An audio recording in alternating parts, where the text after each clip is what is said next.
देखो, कांग्रेस का तो बोलना है कि भाई वो जब भी बोलते हैं सब झूठी बोलती है, वो कोई सच्ची आज तक बताया नहीं, और जो उन्होंने बताया उन्होंने कभी किया भी नहीं है। उम्र भर गालिब यही गलती करते रहे और चेहरे पर थी धूल, आईना साफ करते रहे। इनको अपने अंदर देखना चाहिए कि डूबता जहाज है। आज महिलाएं खुश है क्योंकि आवाज भी है, इज्जतघर भी है और उनको रसोई गैस भी दी गई है ताकि वो धुएं से परेशान न हो सके। हम मौजूद है खंडवा लोकसभा के बुरहानपुर जिले में।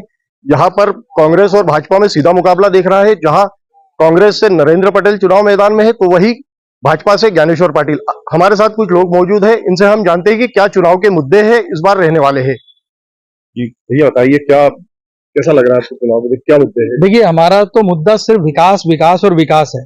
हमारे भारत के यशस्वी प्रधानमंत्री जी ने 2014 से जब से उन्होंने कार्यभार संभाला है, उनका एक ही नारा है, सबका साथ, सबका विकास, सबका विश्वास, सबका प्रयास, और इसी में सब कुछ निहित है। हम सभी का विकास साथ में हो, कोई हमारे में कोई तुष्टीकरण नहीं, कोई भेदभाव नहीं, कोई अमीर गरीब नहीं, सबको साथ लेंगे, सबका विकास साथ में करेंगे। कोई आगे विकास करे, कोई पीछे नहीं, सबको हम साथ में विकास लेंगे और सबका विश्वास लेके चलेंगे। तो ये हमारी रणनीति है और उसी के तहत जितनी योजनाएं मोदी सरकार ने इस समय भारत में देश में चल रही हैं, सब में आपको यही 4 मूलभूत हमारे सिद्धांत मिलेंगे। कांग्रेस का भी घोषणा पत्र आया है जिसमें युवाओं के लिए रोजगार की बात कही गई है, महिलाओं के लिए 1 लाख रुपए सालाना देने की बात। किसी शायर ने कहा है कि उम्र भर गालिब यही गलती करते रहे, उम्र भर गालिब यही गलती करते रहे और चेहरे पर थी धूल, आईना साफ करते रहे। इनको अपने अंदर देखना चाहिए कि डूबता जहाज है, ये कब डूब जाएगा पता नहीं। आप देख रहे हैं रोज खबरें आ रही हैं, भाग भाग के कांग्रेसी भाग भाग के उस जहाज से उतर रहे हैं। तो इनका डूबता जहाज है। इन्होंने किया क्या है आप देखिए, पूरी जनता से इनका मोह भंग क्यों हुआ है। वो उन्होंने राम की अस्तित्व को अस्वीकार कर दिया। हमारे देश में सर्जिकल स्ट्राइक, एयर स्ट्राइक हुई, उसके सबूत मांगने लगे। हमारे सेना अध्यक्ष को इन्होंने गली का गुंडा कहा। धारा 370 हटती है तो इसका ये विरोध करते हैं।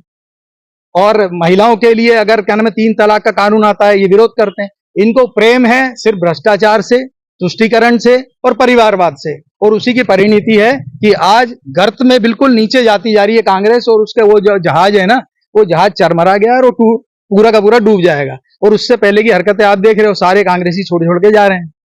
सबसे बड़ी चीज ये, अभी मुझे कल शिवराज सिंह जी का बयान सुन के बड़ा अफसोस लगा कि उनको ये नरेंद्र मोदी जी की मोहब्बत में लोगों ने 18 साल के मुख्यमंत्री को बुला दिया कि उनको पूछना पड़ रहा है जनता से कि मामा की याद आती है कि नहीं आती है। बताइए आप। ये मेरे भाई फरीद काजी ने बताया कि, और आपने सही पूछा, बहुत इनकी दुखती रख पे आपने हाथ रखे कि बुरहानपुर में कहीं नजर नहीं आ रहे कांग्रेसी। भाई कौन से कांग्रेसी नजर आएंगे? चाचा भतीजा वाली कांग्रेस की, मामा भांजा वाली कांग्रेस की, संतुष्ट असंतुष्ट वाली कांग्रेस, ये पुराने वाली कांग्रेस की, नए नए वाली कांग्रेस। तो इनसे ये गलती में ये अपने ओवैसी वाला भाषण दे गए कि बुरहानपुर में ऐसे ऐसे। अरे 70 सालों से तो हिंदू मुसलमान का डर आपने बताया, मुसलमानों को बोल दिया बीजेपी आ जाएगी, तुमको खा जाएगी, बीजेपी आ जाएगी। बीजेपी 10 साल से केंद्र में है, 20 साल से क्या नाम है मध्य प्रदेश में है। कोई योजना ऐसी बता दीजिए जो केवल एक हिंदू समाज के लिए या किसी दूसरे अदर कास्ट के लिए हो। सबका साथ जो मैंने बताया। और बुरहानपुर की आपने जो बात करी बहुत अच्छी है। तो बुरहानपुर तो एक छोटा सा हिंदुस्तान है।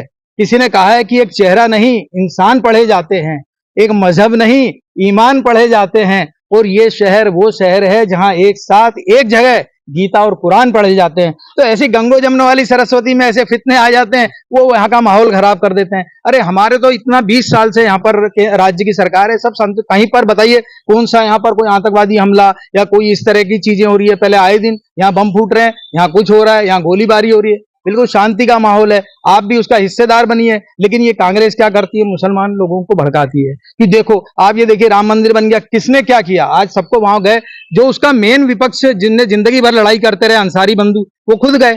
ये बात करते हैं संविधान की। जब भारत का प्रधानमंत्री, जब पहली बार देश का प्रधानमंत्री बना और संसद में गया, तो सबसे पहले साष्टांग लेट के उसने उस संसद को प्रणाम किया। यानी उसके संविधान और संसद के प्रति उसका कितना बड़ा उनका उसके प्रति आस्था थी। तो उनसे ये कहते हैं कि इस तरह से हो जाए। जब देश में कहीं पर कोई बड़ा भवन, संसद भवन बना, राम मंदिर बना, वहां के कारीगर जो थे उनको वो सम्मानित कर रहे हैं, उनके पांव धो रहे हैं, उनको सॉल श्रीफल से सम्मान कर रहे हैं। तो इस तरह की ये सब झूठी बातें हैं। इनको दिख गई अपनी हार। अब ये अपनी हार को छुपाने के लिए थोड़े दिन 13 तारीख तक और ये दिखाएंगे गमछे वमछे डाल के कि हम कांग्रेसी यहाँ पर जिंदा हैं। उसके बाद भी पता नहीं कितने और आ जाएंगे। तो हमें तो हंसी आती है इनकी बातों पे। बीजेपी अपने काम के बल पे लोग उसे बार बार चुन रहे हैं और इसीलिए वो आ भी रही है। उनके इतनी योजनाएं, अगर मैं आपको योजनाएं गिनवाने लग जाऊं तो एक बच्चा पैदा होता है उससे लेकर आखिर तक, आप देखिए ना, पूरे 20 देशों के राष्ट्राध्यक्ष, राष्ट्रों का सम्मान मिला है मोदी जी को। मोदी जी विदेशी धरती पे उतरते हैं तो मोदी मोदी की आवाज आती है। उन 20 राष्ट्रों में 10 राष्ट्र मुस्लिम राष्ट्र हैं और उन्होंने आगे बढ़ के वहां पर राम मंदिर बनाया सऊदी में। तो आप ये कैसी बातें कर रहे हैं? एक आदमी को घर देने से, शौचालय देने से, उज्ज्वला योजना देने से लेकर उनका इलाज, पढ़ाई लिखाई, उनकी शादी, हर चीज की योजना जो है हमारे लिए कर रहे हैं। किसान समृद्धि योजना में किसानों को फायदा मिल रहा है, आयुष्मान योजना में लोगों को सेहत के लिए फायदा मिल रहा है। तो ये सब चीजें इनके पास गिनाने को कुछ